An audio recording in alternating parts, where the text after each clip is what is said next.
You're listening to the Am Writing Fantasy Podcast. In today's publishing landscape, you can reach fans all over the world. Query letters are a thing of the past. You don't even need a literary agent. There is nothing standing in the way of making a living from writing. Join two best-selling authors who have self-published more than 20 books between them. Now, on to the show with your hosts, Autumn Burt and Jasper Schmidt. Hello, I'm Autumn, and this is episode 61 of the Am Writing Fantasy Podcast, and the women have taken over today. Jesper is away, and so today we instead have author and organizer Alexa Bigwarf, and she is joining me for a discussion on the hurdles facing women authors. So hello, Alexa. Welcome to the podcast. Hi, thank you so much for having me. I'm so happy you could join us today. And actually right now I'm over in Vermont and it's a beautiful sunny day. So thank you for being inside and hanging out with me. Absolutely. Well, I'm in South Carolina where it's normally beautiful and sunny, but today it's overcast and gross. So well, that worked out for you then. That's right. Fantastic. And so I have a little introduction so that people listening can get a feel for who you are. And so we'll just get that out of the way so we can free up the discussion. So Alexa, you are a wife, a mother of three, a dog owner, which I'm going to have to ask what kind of dog, and an advocate for those without a voice. You are passionate about advocating for women's and children's rights and discusses these topics on your podcast, which is the same name as a series you've written, Lose the Cape. So you're also a USA Today bestselling author, and you're an editor and publisher of Lose the Cape anthology series, Sunshine After the Storm, a survival guide for the grieving mother, Ditch the Fear and Just Write It, and many other books. And if all of that isn't enough, you also run and organize the Women in Publishing Summit every year, which I took part last year and loved it, and I can't wait for it to be this year. And you also run the Write, Publish, Sell website, which is dedicated to helping authors. So I don't know how you fit all that in, really. I don't sleep much is my standard answer on that one. I understand. I know when I first started writing and people asked how I found time to do it, I'd look at them straight with a deadpan face and say, I'm a vampire. I don't sleep. I'm going to start using that one. That's a much better answer. Oh, it throws them off. Like they're kind of like, are you serious? I love it. Well, now that my three children are all in school for 7 hours a day, or 6-7 hours, however long they're gone, it makes a big difference, and I'm able to cram a lot more in. My husband swears that multitasking is impossible, and that is just one of the many differences between men and women, because I think women can run circles around men in doing multiple things at the same time. I highly agree, which is why it's going to be so much fun for taking over the podcast today. We'll probably, solve all the problems of the world while also discussing, writing. That's right. That's right. Excellent. Well, I'm so happy to have you here. And I have to say, so I'm a dog lover too. I have a Cairn Terrier who is like a giant golden version of Toto. Oh. So what kind of dog do you have? So our dog Mia she's definitely a mix of a yellow lab and something else that could be pit, could be bulldog, could be all kinds of combinations. She's a mutt. She was a rescue, so we don't know what she is fully, but she is truly the sweetest dog we have ever come across. And she's a gentle giant. We love her. Yeah, I absolutely adore dogs. And that was actually sort of how I ended up with my husband. He had the cutest dog. Oh my God. So fell in love with the dog, kept the boy. It's worked out. Well, there you go. So there is some truth to be told to men getting puppies and taking them for walks in the park if they're looking to pick up chicks, huh? Yeah. So we're already giving dating tips to anyone out there listening. Yes. If you're trying to get together with someone, a really cute dog works wonders. Well, being a writer can be such a life of solitude that maybe we do need to throw out some tips for social interaction for from time to time. So that's actually probably, we could get away with a podcast of like writing or dating tips for writers because we're all introverts. So we're like, I know sometimes if my husband didn't be like, are we eating today? Are you doing anything other than taking your laptop somewhere? I'm like, oh, you're here. I didn't know you were in the house. Exactly. I do the same thing though with my 3 children. It's generally not a good thing. So we have a rule that when I'm working, they're only allowed to come bother me if one of them is bleeding or or really like truly needs my help. It can't be an argument over which television show they can watch. So Yeah. I saw a reverse blog article once, which I wish I could find it again if anyone is listening and knows of this one. It was a family's interpretation of a writer mother's hand signals. And, she would hold up the one finger, which to her meant 1 minute. And the family's like, okay, give her 5. If she holds up 2 fingers, it's like, give her 10, not 2 minutes. And if she gives you a full stop, it means do not freaking bother me right now. She is on a roll. Go leave the house and come back in 2 hours. that is so true. It is. And it's just like, there's what we think we got going on, and then there's what the rest of the world realizes we really mean when we say, no, not now. That is so true. Oh my gosh. So yes, if anyone knows of it, please send it to me because I've lost the link and it just cracked me up whenever I read it. It was fantastic. But anyway, so I'm so excited to have you here, and I love that you're a USA Today bestselling author. You have so much information and so many things that you're doing. But how did you start out? When were you a newbie, and how did you start writing? Well, it's kind of a sad story, so I'm sorry to bring anybody down here. So the first part's not so sad. I've wanted to write since I was a little girl. I mean, I started writing my name all over my grandparents' couches and walls as soon as I could hold a pen, right? Which they were not very happy about. But I love that. So I self-illustrated and wrote my first book at the age of 6 called My Unicorn. My mother threw it away at some point in time. So tears. No. A lost manuscript. But I always wanted to write. And I'm one of those kids who, if you go back and look through my stuff from like middle school and high school, like I have stories upon stories that I started but never quite finished. I have like index cards I'm one of those title people. So I would just daydream titles for days. I've had like 700 titles of books and stories, But somewhere along the line, my dad was in the military. We moved overseas. I totally fell in love with overseas stuff, and I wound up majoring in international studies, and then eventually I went into the Air Force.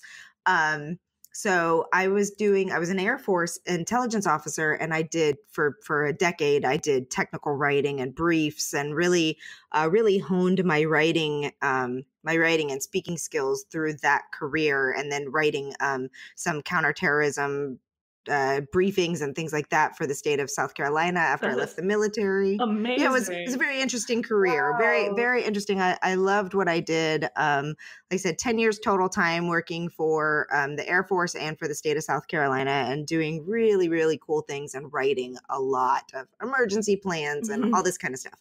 Grant writing, all of that dry, boring stuff. But it trained me very well in technical writing. And I decided it was hard working in counterterrorism. And by that point in time, we had 2 small children. So I decided to stay at home and be a stay-at-home mom because I thought that would be easier. It was not. No. But we decided to have our 3rd child because my husband and I are both the 3rd of 4 children. And we were like, we can't stop before we get to number 3, obviously. And when I went in for my first ultrasound, and they found out that there were 2. So we had number 3 and 4 together. But long story short, the babies were identical twins. They suffered from a syndrome called twin-to-twin transfusion syndrome, which is very, very deadly if not treated. It was very scary, and we thought both babies were going to die. We went through a lot of stuff, a lot of hospitalizations, and they were born 10 weeks early. And Karis, my surviving twin, was 1 pound, 10 ounces, and she spent she was itty bitty. She's a little fighter. She spent 3 months in the NICU, and her sister, Catherine, just had entirely too many issues, and she only stayed with us for 2 days before she that's Yeah, it was very heartbreaking. sad. So in that time frame, there's obviously a lot of stuff going on, and I started blogging as a way to deal Mm. with grief and anger and just shock and awareness, to tell other people about this syndrome that I felt my doctors were so poorly educated on, and all these things. So Mm-hmm. I took to blogging, and really found a space and place for not only helping other grieving mothers, but for helping people who didn't know how to deal with grieving mothers. Like the most common search term is still to this day, 8 years later, what do I say to someone who's just lost a baby? So I started writing on those Oh, topics, and I decided that I wanted to do more. By that point in time, I had really gotten up into a big community of other bloggers and writers on grief, and so I reached out to a bunch of people that I knew who were doing things. Either they were setting up organizations to support grieving families, or they were blogging about it, or they were doing all these different things. And I invited I think it's 34 of us total. So I reached out to all these people wow. and asked them to be a part of this project that I wanted to do, which was a book called Sunshine After the Storm, a survival guide for the grieving mother. And it's Mm. basically like, Oh, oh that's yeah, wonderful. it was a really healing project for me. So part of my mission across the years has been using writing as a tool to heal, and how no matter what genre, whether it's a children's book or a nonfiction book or even a fiction book, like there's so many ways that you can use your writing to work through things in your own life to heal, to all of those things. So Oh, yeah, so I absolutely. became an accidental publisher, basically, because I fell in love with the process and wanted to learn everything I could possibly learn about publishing. And then we started the Lose the Cape series, which is our guide Oh, for yeah. moms, because I was still raising children. So we did that, and and so now I've got more books coming out, and people are coming to me. What are you doing? How are you doing this? I want to write a book. How do I do it? Oh, Yeah, that's so Write Publish fantastic. Sell was born. That is amazing. So yes, I mean, basically from almost before you started putting the words that became your published novel on paper, you've been helping other authors on their journey from the Yeah. get-go. Yeah, so yeah, through the blogging, and then through basically kind of so some people who were also writing on grief came to me first, and this is when I realized that there was an opportunity for me to really help a lot of other people, was because they came to me and they were like, "Hey, I don't know how to get my book formatted, and I don't know how to do this, and I don't know how to do that." So it started off with me just kind of helping out my friends in the grief area who Yeah. wanted to write and publish books too.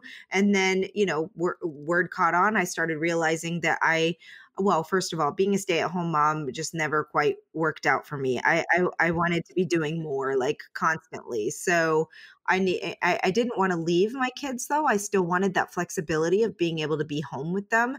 And so I was looking for Uh-huh. opportunities. And at this time, like, this is when like the digital world was just blowing up. I mean, so all this stuff is happening, ebooks coming out, all these big transitions. So I was able to start looking at, maybe I could be a blogger and make money through blogging. Maybe I could do this, maybe I could do that. And so I just built my business from the ground up, doing a lot of different things. And eventually, as I was working with these different writers, I realized that I didn't want to just help them prepare their book for publication. Like, I wanted to be a publisher. So I took on that role.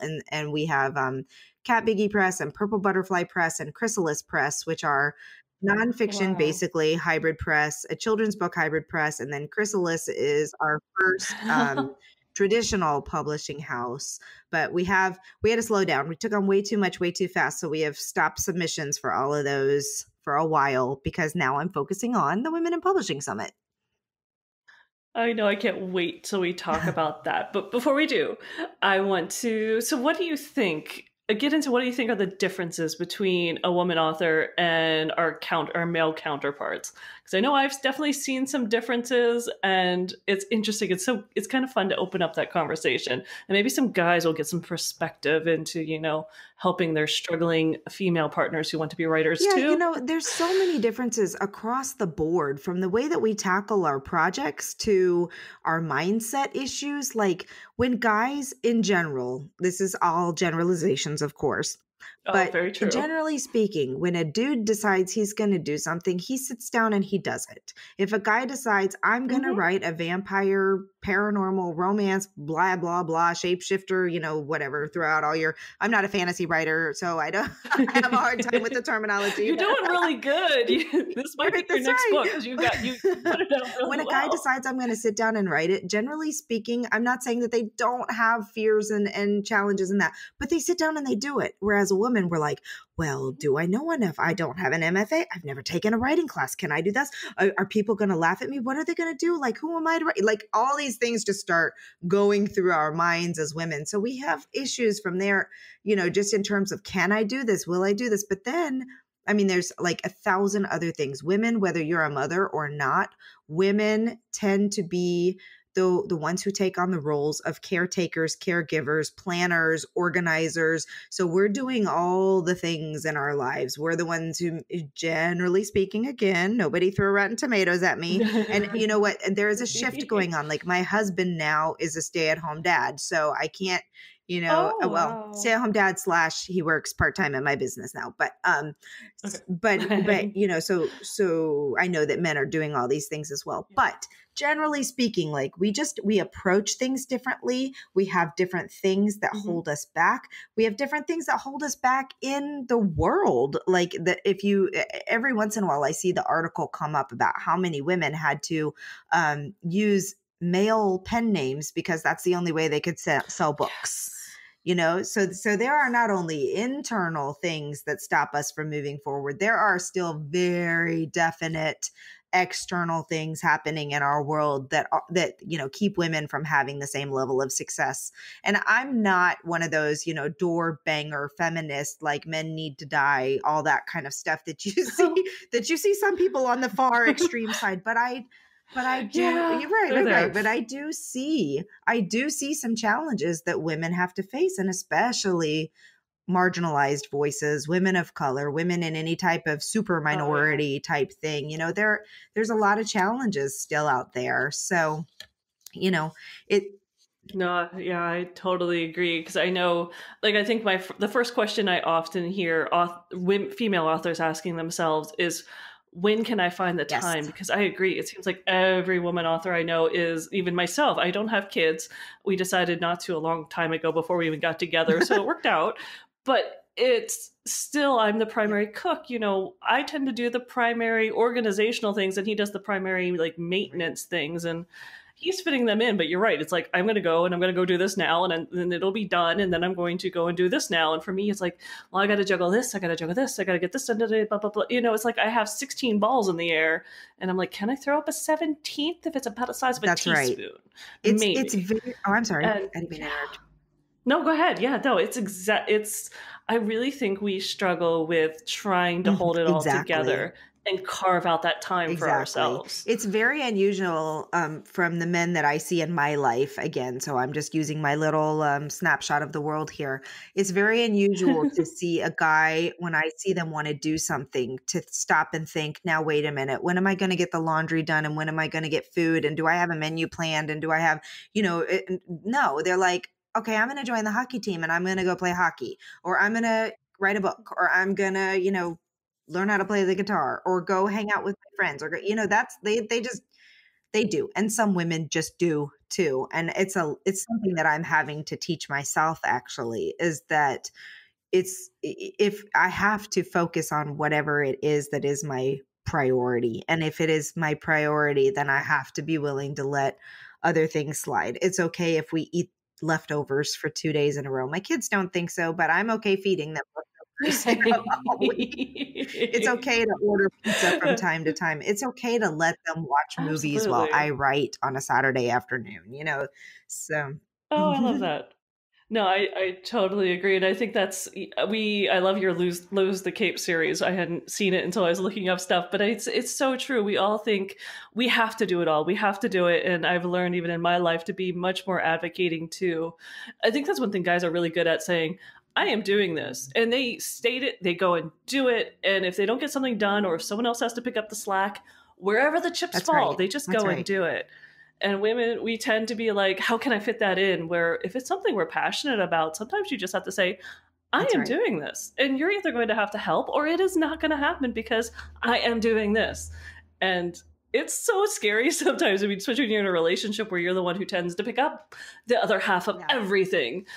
But yeah, sometimes you just have to do it. And even I've hit 45 now and I'm still learning, but it's okay. And it's really funny if you've been in a relationship with somebody for a long time when you're like, nope, I'm not doing that anymore. Sorry. You've got to do the grocery shopping. It's funny as we shift roles a little bit now. This is a recent change for us. So we are still very much in the figuring it all out phase of him being the primary house person. And it's still in my nature to like stop work, to like look at the clock and be like, oh my gosh, it's 6:00, we have to eat dinner, and somebody's got to cook it, so it must be me. So I've had to stop and say, you know what, he knows where the food is, and tell him like, hey, it's 6:00, I'm not ready to stop yet, I have deadlines, I need you to make dinner. And we're getting better at it, but it is, it's a challenge. It is. I mean, I've been with my husband. We've known each other 20 years this year, and we've been married 18. And so, agreed. For any relationship to last that long, it goes through a lot of changes. There's a saying that may you have, I think it's one spouse and many marriages. In other words, you stay with the same person, but your marriage shifts and changes.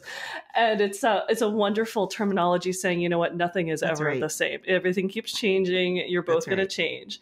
And yes, I've seen that definitely as we've grown from our 20s to our 30s, and now we're hitting our 40s. And it is just interesting to see the dynamics change, and me learning to be much more of an advocate, and him learning to, I still think guys sometimes, they cannot, if you do not tell them, by the way, this needs to be done, they don't really figure it out. But maybe that's just all the guys I know in my life. That it's like, okay, the thing sitting in the front of the middle of the room, pick that up. Yes, I think there's some general truth to that.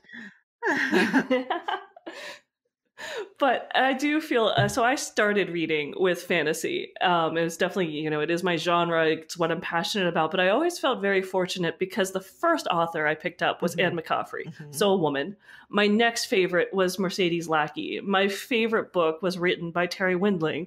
And I've always loved Margaret Weiss. This is like, from the day I started reading fantasy and fell in love with it, I've had these paragon women. I didn't start with Tolkien or, all the guys. I started with the women, and I didn't realize it at the time as a young girl. I always joked that my mother never believed in women's lib, and I think she just didn't know what to do with me when I started getting my voice.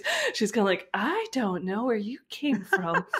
She wanted a daughter who would have kids and stay near home, and a son who would go off and conquer the world. And she got a son that stayed home and had kids, and a daughter who wanted to go off and conquer the world. So she got what she wanted, just in the wrong genders. And I'm fine with that. And she's learned to live with it.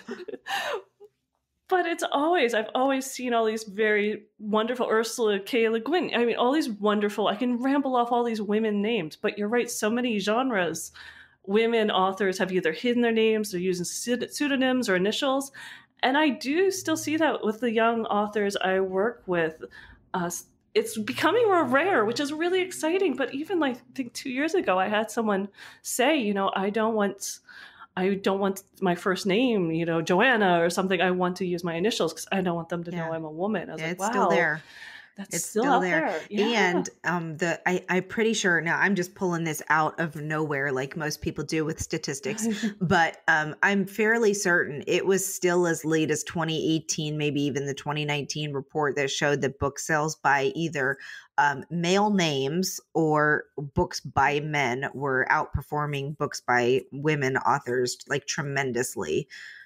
So it would not surprise me. So before we nobody quote me on any of that, but I know I've seen it within the past couple years. I don't know if that has shifted since the Me Too movement, really. I mean, a lot of things have really, really taken a different turn since then. And that was a very, very well-timed movement to happen, actually, because it happened right as I was getting ready to launch my first Women in Publishing Summit 3 years ago. So oh, that's amazing. I was like, yes, exactly. I was like, sweet, the rest of the world is on the same page as me.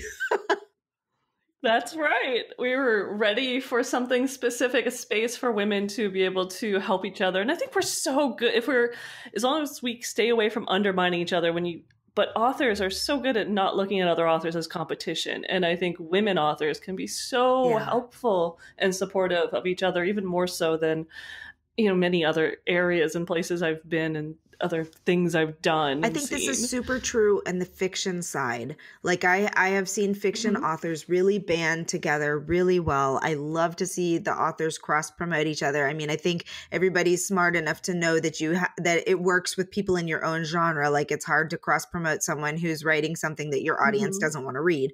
But I think I've seen some really great partnerships on the fiction side. I think the nonfiction side is still a little bit different. And I think it's because I'm going to say something that's probably, I'm glad you have a fiction audience. So hopefully there's not a lot of nonfiction people listening to it.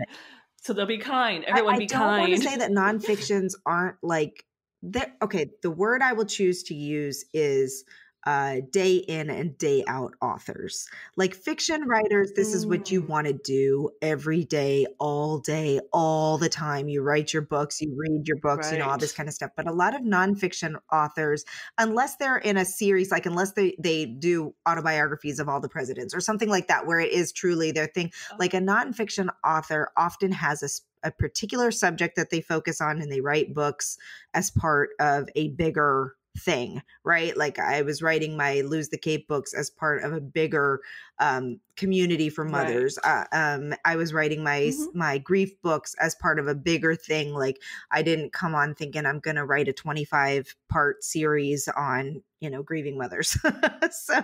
So I think what I see sometimes is that not that they don't want to help each other, but they haven't been raised to realize that they're not competition, raised in their genre, if you know what I mean. So it's not the case at all in the grieving mothers community. Like everybody is 100% supportive of each other. We share all each other's stuff. We do everything that we can. But in some other industries, I think you see people get very nervous about competition.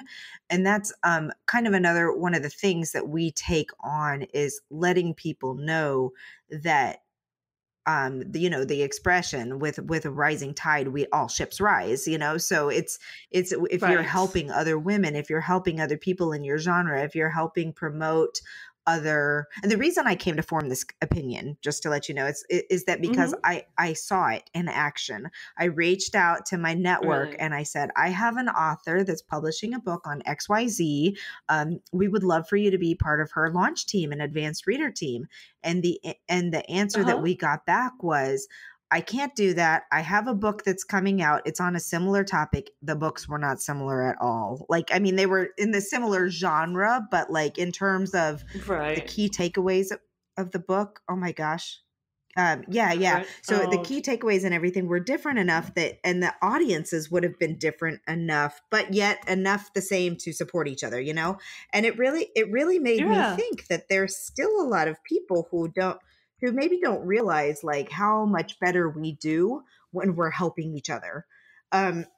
So anyway, sorry, that was a long tangent that really is, but so I just want to put that out there to say that like, you made the comment that there is not a lot of competition in books. And I really, truly agree that there is not competition in books. And the reason I say that is because I'm a voracious reader and I know my reading habits. And I right now am on a huge World War II badass females kick, right? So anything about stories of women who just did incredible crap in World War II is on I will read everything out there. I don't care if the storylines are similar. I don't care. Like I want to read it all. And I think that's how many readers are.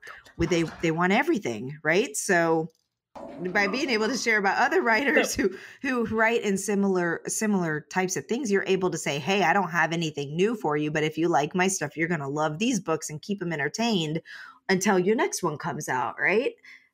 So, all right. Especially, when books take you over a year sometimes to write, if not longer, especially nonfiction, if you're researching, can take you so long. And yeah, it's better to support each other than, pretend like no one else exists and everyone's waiting with Right, bated breath right. just for It's your not the book. case. It's not the case. No.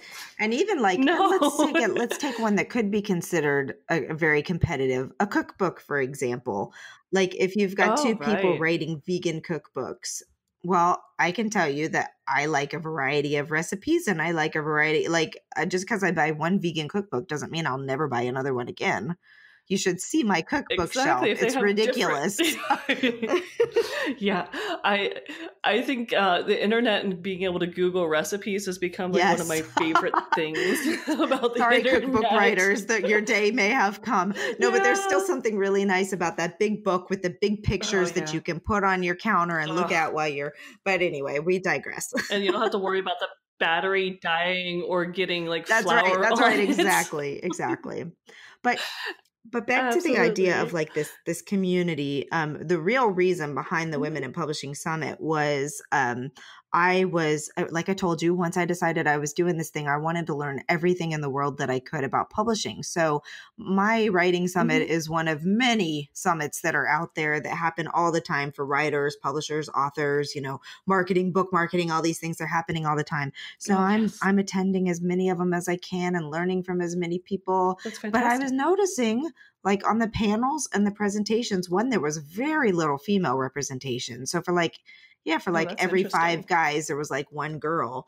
And then the number of minorities was almost non-existent in some of the ones that I was Oh, looking that's at. interesting. So it, And I didn't really think about it, but yeah, you're right. Most of the ones are white. very, very, very white and very, at least the people, maybe the attendees, there are a lot of women out there, but you're right. A lot of the panels and stuff don't seem to always include that. So I reached out to the one that I was attending at that particular time and I was like, hey, where are all the ladies? I was like, I follow a lot of women in the publishing world and I know that there's some women doing some fantastic things with writing and publishing and book marketing and editing. And I'm like, I don't see them in your thing. And he was just like, oops, we'll work on that for the future.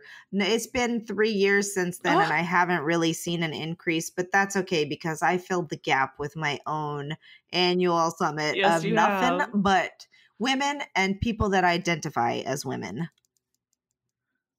That is so wonderful. And so you started, this will be your 3rd year coming up, correct? And it's coming up just around the corner. So we're recording this early, but this will be released at the end of February. And the next summit is March 2nd, it starts March correct? 2nd. And you can register for free at womeninpublishingsummit.com. And I'll have that in the show notes so people can follow the link. It's a lot of fun because what I decided to do with it was I was like, okay, so this is cool. We started out our conversation with talking about how women are different. So one of the things that's going to make this and that does make this thing different is that we talk about the things that make women different. Like we don't specifically say in an interview, so what makes you different as a woman writer? But we talk about things that are applicable to women and men. If you have men in your audience, they're still going to learn a ton of information because the knowledge base is incredible. But we're not afraid to talk about things like, well, how did you schedule it around having 3 children and this and that? Or what was it like when you're, if you're doing this and that? Or, what are the challenges, the mindset challenges that you deal with? Because we do have different mindset challenges and, marketing strategies that work better for women because we are afraid to just say, I'm doing this and go for it. Or not all of us. Again, these are just common things that pop up. Or we talk about topics that are like really, really, really unique to women in most cases, like trauma, sexual trauma, and the need for our stories to be heard and what it's like to be a minority, or what it's like to be a transgender woman. I guess he is now a man, our transgender participant from the first year. So, we dig deep. It all relates to publishing. It all relates to writing or to the things related to the production and publishing of a book. But from this, the viewpoint of being, the woman's viewpoint on things. It sounds, I know, it's a wonderful summit, and like I said, took part as a participant last year. This year I get to be on a panel. I'm so excited. But yes, I love it, writing tips. So that'll be fantastic. But it is just, it's a wonderful dynamic. And I agree. I love the fact that guys can attend. So like if there's a single father out there who's struggling to make everything juggle and also wants to write, or has had past trauma, because goodness knows between PTSD and there's so many things, the Me Too movement is letting guys know that they can show this side of themselves as well. So it is a very inclusive and welcoming summit where if you have questions that just everyone seems to gloss over in a lot of, just do it, go get it done. This is the next step. Just go to the next step. And they don't deal with the emotional hurdles that are underneath or between those steps. This is a great place to get those answered and without being embarrassed and figure out how to juggle it all and keep going and still get up the next day and keep going. I mean, we get really real. It's a very professional conference, but we get really real. And, and some of them are just straight up teaching and knowledge and information. And you're not going to find that touchy feely side to it because we want people to know, this is how you market a book. This is how you build your email list. This is how you find an editor. This is how you make sure you're not getting screwed over by an editor. This is, those the important things. And so the way we've organized it is the 5 days. We have day 1 is like the big picture stuff. Why, if you're just thinking about writing a book, why you might want to do it. It's more like inspiration and the types of things that we were just talking about. Those we definitely hit on in day 1. Marginalized voices and how we feel and, all those types of things. We dig right into it. And then, or over the course of the next 4 days, we hit things like all the tools that you need. Not all of them, obviously, because there's a bazillion, but the main things like editing, writing tips, editing, production tips, getting your book formatted, how you distribute your book, all of these types of things. We talk about marketing a lot, lots and lots and lots of great marketing stuff. And then the day 5 this year, we've changed it up a little bit. And day 5 is all about the business of being an author. So if you're struggling, struggling with things like, I don't think we have anybody talking about taxes this year. I may put the one from last year in as a replay just because it was great information. But just knowing these things, like now you're writing books with the hope to sell, like you're a business owner. Own it. Yeah. Own it. That's true. Stop wondering if you're truly an author and own your business and do it. That's a very good tip to anyone listening who has a book out there. And I mean, it kind of stinks. And we want to write, we have our passion, we're doing these things, and it stinks to have to sit and say, okay, now I have to go through all my receipts and log my expenses and, gather up my data and all this stuff. But there's some really, really, really important things that authors don't know that they need to know. Like if you are selling your book directly from your website, you better check in with your local state to find out if you have to have a retail license so that you don't get, because I mean that they might cost $25 to $50 to get registered as a retail license. But if they're cracking down harder and harder on digital stuff. So if you get fined for not doing things properly, it's going to be worse for you, and just as a side note, if anybody's panicking about it, if you just put links through to like Amazon or iBooks or anything like that, you're not the retailer, they are. So you don't have to worry about that kind of stuff. They collect taxes, they do all of that stuff. But if you actually have a Shopify store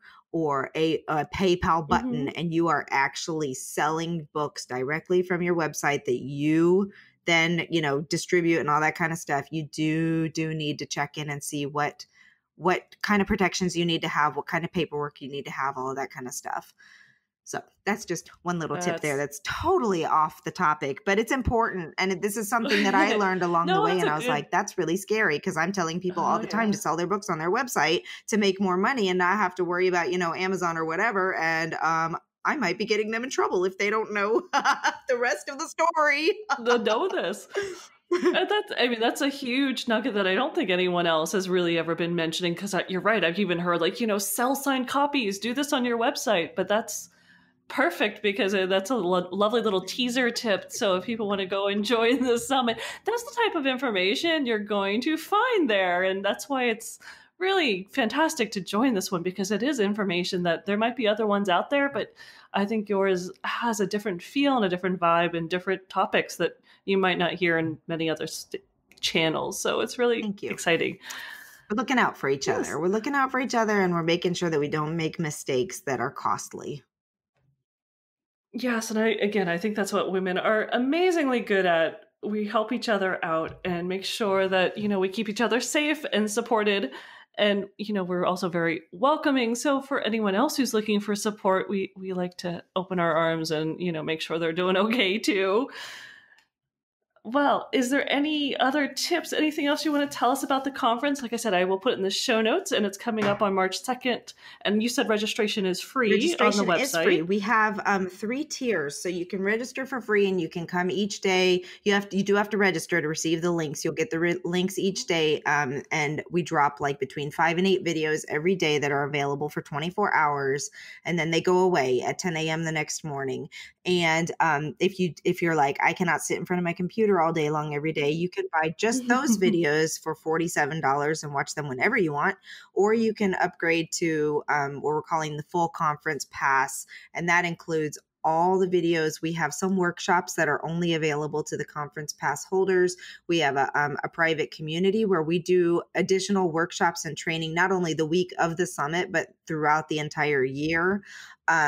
We've got bonuses from all the speakers and sponsors. So it's really, if you get that prior to the summit starting, so if you hear this at the end of February and register, it's only $67. It's going to increase in price as time goes. But and it's another opportunity for us to take what we have going on and to continue it between the conference, so that we're not just dishing out stuff that first week of March, but all the way through. And by the way, the reason we chose the first week of March is Women's History Month. And the last day of the week of the first week of March is always International Women's Day. So on the 8th, we'll have Brooke Warner, who is the CEO of She Writes Press, and she is the author of Write On Sisters. And she does a lot of talking about this particular topic, like the challenges that females face in the publishing industry and why it's so important to share our stories and why it's so important to band together. So she's going to be our closing keynote, and I am pumped up about that.